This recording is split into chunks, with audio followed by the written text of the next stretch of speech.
नमस्कार दर्शकों, face to face के इस अंक में आपका स्वागत है। जैसा कि आप जानते हैं कि हर बार हमारे स्टूडियो में कोई ना कोई नई शख्सियत रहती है, उसी तरह आज भी हमारे साथ जुड़े हैं मनोज द्विवेदी जी, जो कि हमारी यूनियन टेरिटरी के कमिश्नर सेक्रेटरी हैं इंडस्ट्रीज के। और इनके ऊपर और भी इस समय सरकार ने, क्योंकि ये काबिल ऑफिसर है, तो सरकार ने इनके ऊपर और भी कई अहम पद दे रखे हैं। आइए जानते हैं आज, क्योंकि इस समय पूरा विश्व जो है कोरोना वायरस के कहर से घिरा हुआ है, तो आज इनको जो पद दिया गया है वो इसी कोरोना वायरस के रिलेटेड है। आइए जानते हैं इनसे कि उसमें क्या क्या ये अपना योगदान दे रहे हैं। द्विवेदी साहब, आपका हमारे स्टूडियो में स्वागत है। द्विवेदी साहब, सबसे पहले मैं ये जानना चाहूँगा कि आपको इस समय जो श्रमिक ट्रेन्स, जो स्पेशल ट्रेन्स चली हैं, उनका कोऑर्डिनेटर बनाया गया है और उधमपुर उनका स्टेशन बनाया गया है, तो इसके बारे में हमें बताएं कि क्या ये जम्मू से ले जाने वाली हैं या हमारे लोग जो जम्मू के बाहर हैं, चाहे वो भारत के किसी कोने में भी हैं, उनको लाने के लिए हैं? जी देखिए, लगभग 1 लाख से ऊपर लोग जम्मू कश्मीर के जो बाशिंदे हैं वो हमारे भारत के अलग अलग कोनों में, कोई पढ़ाई करने के लिए गया हुआ है, कोई नौकरी रोज़गार के सिलसिले में गया हुआ है, कोई अपना कोई इलाज कराने गया था और उसके बाद लॉकडाउन की वजह से वहाँ पर रुका हुआ है। तो इन लोगों की सबकी जो एक तरीके से चाहत थी कि वो वापस अपने घर आ सकें, उसके लिए ये श्रमिक स्पेशल ट्रेन्स चलाई गई जी। और जम्मू कश्मीर ने भी इसमें पहल की है। और हमने उधमपुर रेलवे स्टेशन, जो जम्मू के आगे जो कटरा जाने के रास्ते में जो रेलवे स्टेशन पड़ता है, हमने उस रेलवे स्टेशन को इसके लिए एक सेंट्रल रेलवे स्टेशन बनाया, क्योंकि इसकी लोकेशन सेंट्रल है। यहाँ से कश्मीर जाने वाले लोगों के लिए, डोडा, रामबन वगैरह जाने वाले लोगों के लिए एक सेंट्रल कन्वीनियंट पोजीशन बनती है। तो हमने इस स्टेशन को तैयार किया और हमारी कोशिश ये है कि जो लोग बाहर से स्टेट में आना चाहते हैं जी, कुछ लोग जो पंजाब से, हिमाचल से और आसपास के इलाकों से आना चाहते हैं, वो लोग तो बाई रोड आ रहे हैं और उन लोगों के लिए बसों का प्रावधान किया गया। कुछ लोग अपनी गाड़ियों में भी आए, लेकिन जो लोग दूर से आना है, जिनको बंगलोर से आना है, पुणे, नागपुर, बम्बई, राजस्थान, भोपाल, हैदराबाद, कलकत्ता, इन जगहों से आना है, उनके लिए इन स्पेशल ट्रेन्स का प्रायोजन किया गया है। और इसकी जो एक तरीके से हम कह सकते हैं कि पहली ट्रेन हमारी 12 तारीख को आई थी। 12 मई से लगातार सिलसिला जारी है। लगभग 2 से 3 ट्रेन रोज़ यहाँ पर आ रही हैं, जिसके ज़रिए तकरीबन 12,000 लोग जो हैं। जी द्विवेदी साहब, मैं इस पे आऊँगा। द्विवेदी साहब, एक अहम चीज़ आपसे पूछना चाहेंगे कि जैसे कि ये, अगर ये ट्रेन दिल्ली से चली है तो दिल्ली से डायरेक्ट उधमपुर आएगी या बीच में स्टेशंस पे रुकेगी? क्योंकि आपके कहने के मुताबिक कि हमारे जो जम्मू कश्मीर के लोग हैं वो मुख्तलिफ स्टेटों में बैठे हुए हैं और वो अपने इधर घर को वापस आना चाहते हैं, तो एक स्टेशन से लेके डायरेक्ट एक स्टेशन डेस्टिनेशन तक है या बीच में ब्रेकेज भी है? नहीं, ये श्रमिक स्पेशल ट्रेन जो हैं ये डेस्टिनेशन टू डेस्टिनेशन है जी। इनका ये नॉन स्टॉप है, क्योंकि हमें वहाँ से, जहाँ से वो शुरू होती हैं, हमें बताया जाता है कि इतने लोग जम्मू कश्मीर की तरफ आ रहे हैं जी। और एक एक पैसेंजर का रजिस्ट्रेशन किया जाता है जी। वो बड़ा ज़रूरी है। हम नहीं चाहते कि बीच में कुछ लोग उतर जाएं या चढ़ जाएं जी। तो इसलिए ये नॉन स्टॉप ट्रेन्स हैं। और इसमें जैसे मैंने कहा कि स्टूडेंट्स भी हैं, इसमें जो लोग नौकरी करने के लिए या मजदूरी करने के लिए बाहर जाते हैं वो सभी लोग शामिल हैं। सर, इसी के साथ जुड़ी हुई एक और जानकारी आपसे ये जानना चाहेंगे कि जिस तरीके से आपने कहा कि कोई रास्ते में उतर ना जाए, कोई स्टॉपेज नहीं है, तो से जैसे दिल्ली से ट्रेन चली या पटना से ट्रेन चली तो वो डायरेक्ट उधमपुर ही पहुंचेगी। जी। एक चीज़ और हम आपसे ये जानना चाहेंगे कि यदि क्या जब ये वहाँ से चढ़ते हैं तो इनकी स्क्रीनिंग करके पूरा प्रॉपर इनको भेजा जाता है? जी, उसमें इस तरीके से होता है कि हम लोगों के साथ, हम लोगों ने एक पोर्टल अनाउंस किया था जिस पे रजिस्ट्रेशन करना था जी। उसके ज़रिए हमें पता चला कि कितने लोग हमारे हैं जो आना चाहते हैं वापस जी। इसके अलावा जिस ज़िले में वो लोग हैं, वहाँ के डिस्ट्रिक्ट मजिस्ट्रेट के साथ, वहाँ की स्टेट गवर्नमेंट के साथ, और हर स्टेट ने, हर यूनियन टेरिटरी ने अपने नोडल ऑफिसर्स मुकर्रर किए हैं, उनके साथ हम लोग राब्ता करते हैं। उनसे कोऑर्डिनेट करते हुए वो लिस्ट तैयार की जाती है जो लोग आना चाहते हैं, और उसके हिसाब से ट्रेन की फिर व्यवस्था की जाती है और लोगों को बताया जाता है। लोगों को सूचित करके जब हम समय बताते हैं कि इस समय आपकी ट्रेन चलेगी, वो लोग रेलवे स्टेशन आते हैं वहाँ उस रेलवे स्टेशन पर उनकी थर्मल स्क्रीनिंग होती जी है। जी जी द्विवेदी साहब, एक और चीज़ आपसे ये जानना चाहेंगे क्योंकि आप इसके कोऑर्डिनेटर हैं।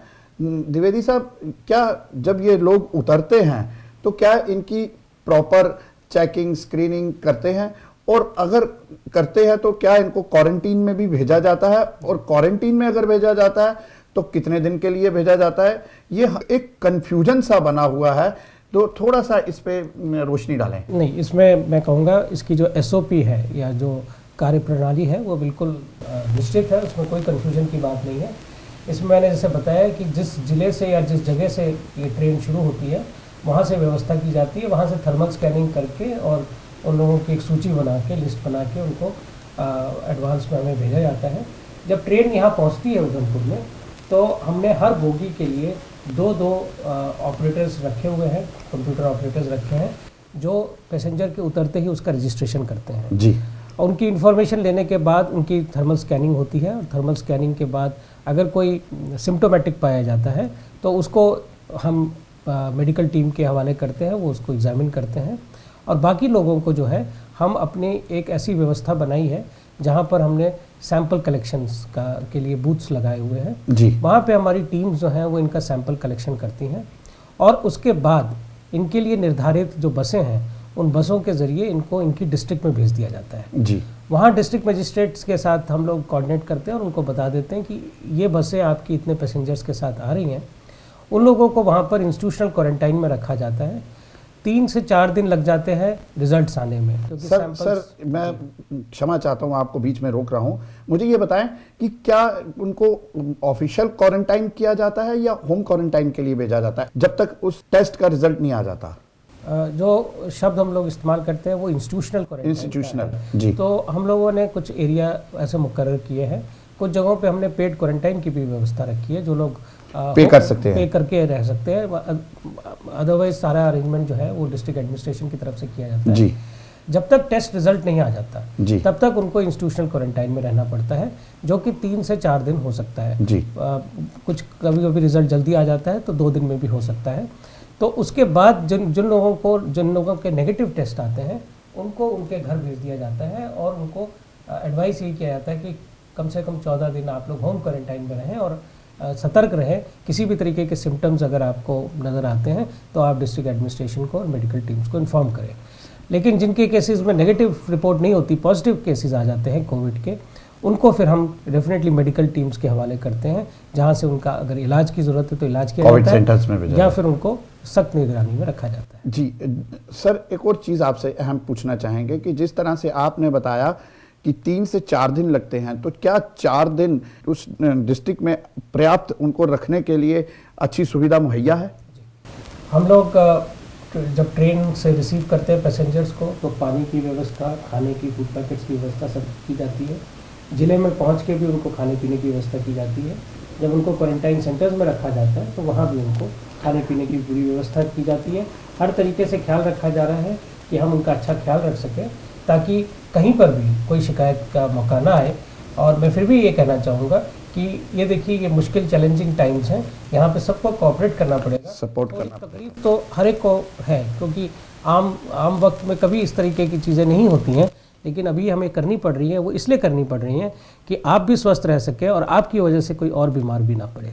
जी बिल्कुल सर। सर, आपने अभी एक शब्द यूज़ किया कि चाहे वो एक इंस्टीट्यूशनल क्वारंटाइन में रहें या वो पेड क्वारंटाइन, तो पेड क्वारंटाइन हुआ मीन्स किसी होटल में ठहराना, तो क्या वो होटल गवर्नमेंट प्रोवाइड करती है या किसी एज यूजुअल होटल में रह सकते हैं? नहीं, देखिए, उसके लिए हमने कुछ होटलों को निर्धारित किया है जी। और वहाँ पर रहा जा सकता है। वो लोग पे करके थोड़ी सी ज़्यादा, जैसे कहते हैं, सुविधाएं वहाँ पर उपलब्ध होंगी, लेकिन उनको भी उन प्लेसेस को भी अच्छे से सैनिटाइज किया जाता है। हर तरीके की वहाँ पर जो सुविधा दी जाती है कि ताकि किसी तरह से इन्फेक्शन ना फैले। लेकिन ये सुविधा हर जगह नहीं है, खासकर जो रिमोट डिस्ट्रिक्ट्स हैं वहाँ पर होटल्स और ये सब नहीं होते हैं, लेकिन जैसे श्रीनगर है, जम्मू है, इस तरीके की जगहों पर ये सुविधा अवेलेबल है।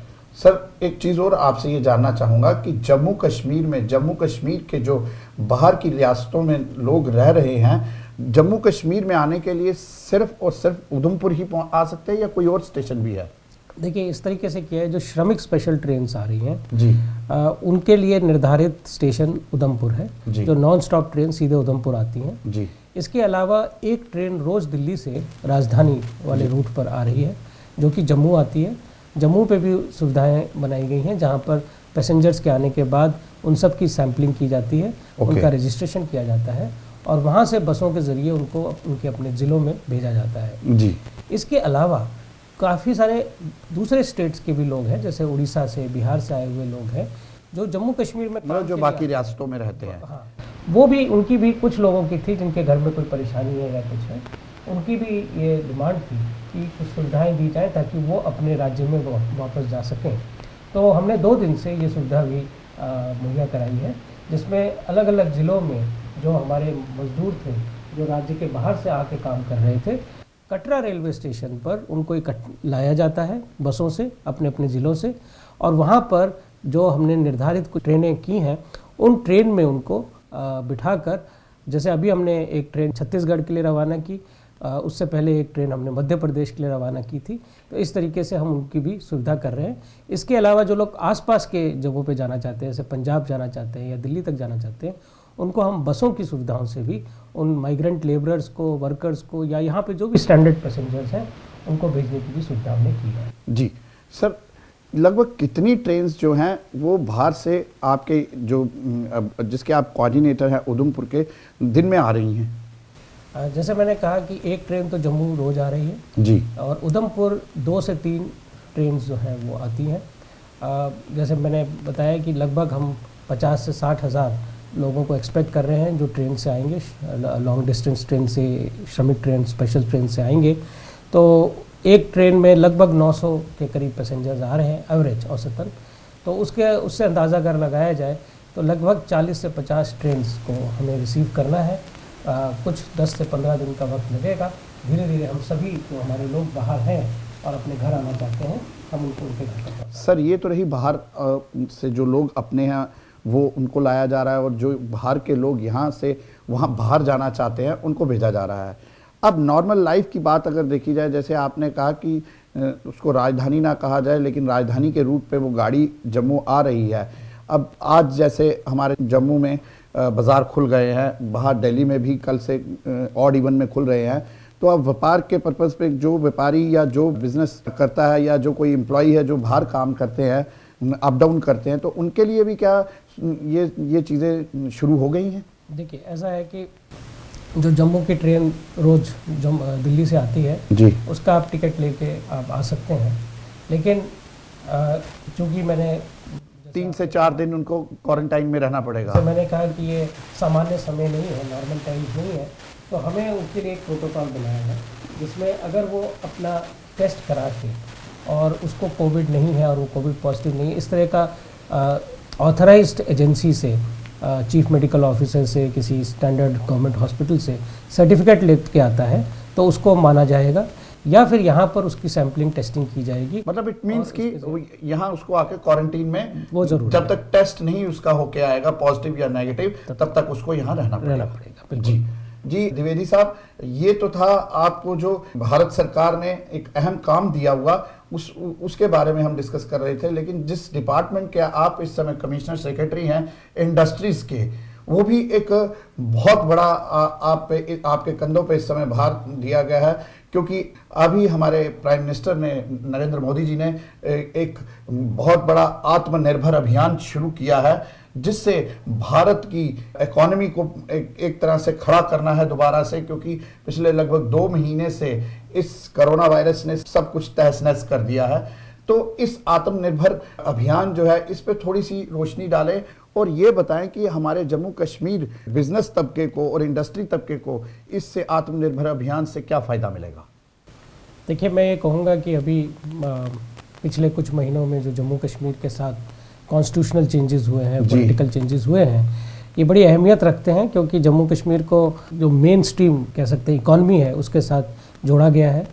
तो जो पैकेज आत्मनिर्भर भारत का पैकेज है, उसका फ़ायदा जम्मू कश्मीर को भी उठाना चाहिए, और उसकी जो यहाँ की इंडस्ट्रीज़ हैं, लघु उद्योग हैं, MSMEs हैं, और जो इसके साथ जुड़े हुए और बिज़नेस हैं, चाहे वो सर्विस सेक्टर के हैं, चाहे मैन्युफैक्चरिंग सेक्टर के हैं, इन सब को इसका फ़ायदा मिलना चाहिए।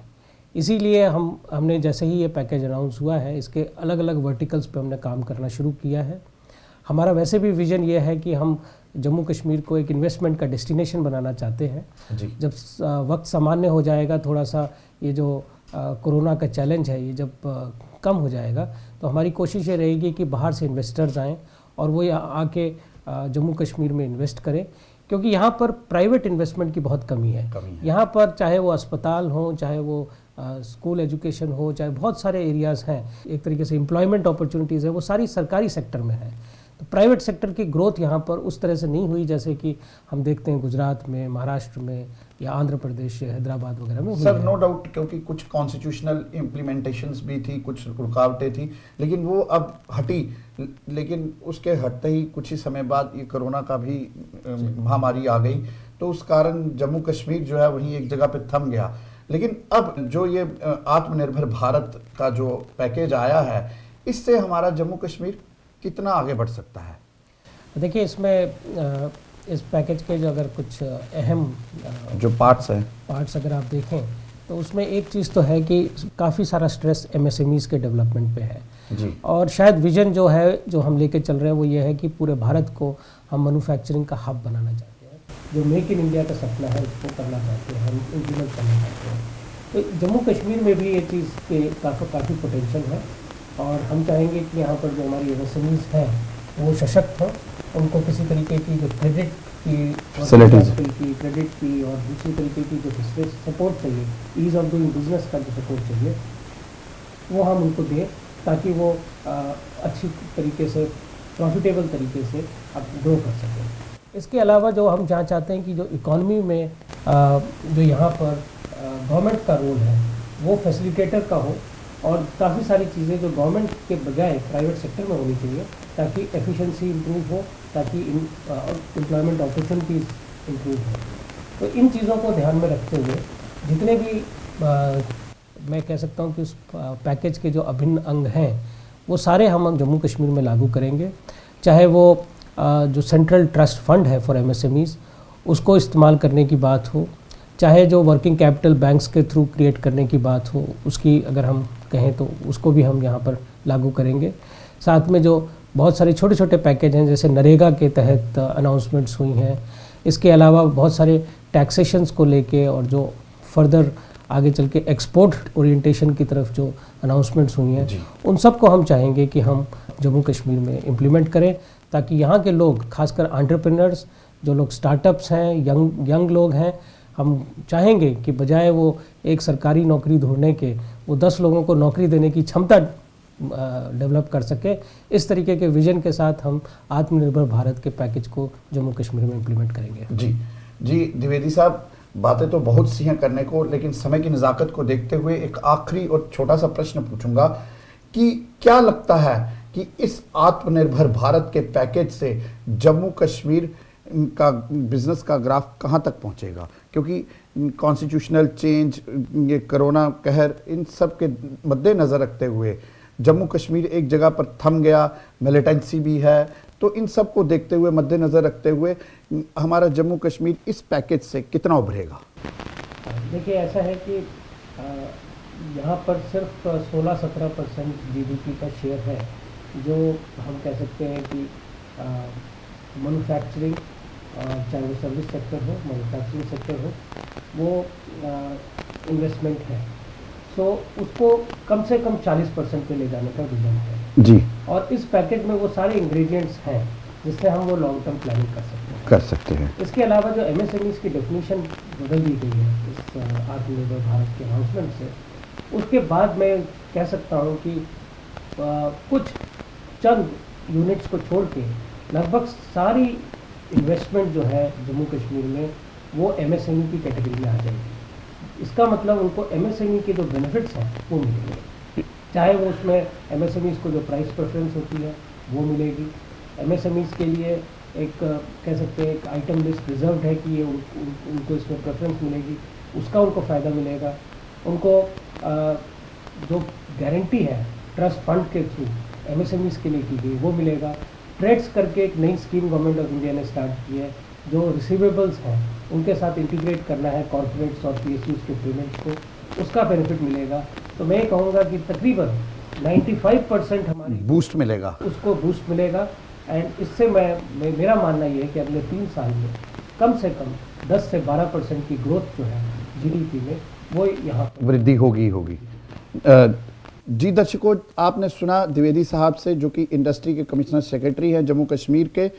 इन्होंने स्पष्ट शब्दों में कहा कि अगर हम सही नज़रिए से काम करें तो अब समय है, जो कि भारत सरकार ने हमें आत्मनिर्भर भारत का जो पैकेज है उसके ज़रिए हम इंडस्ट्री सेक्टर को ऊपर ले जा सकते हैं और जम्मू कश्मीर को अच्छे तरीके से अच्छा स्वरूप दे सकते हैं इंडस्ट्री सेक्टर को। जी द्विवेदी साहब, आपका हमारे स्टूडियो में आने के लिए धन्यवाद। जी दर्शकों, फिर हाजिर होंगे फेस टू फेस के नए अंक में, तब तक के लिए धन्यवाद।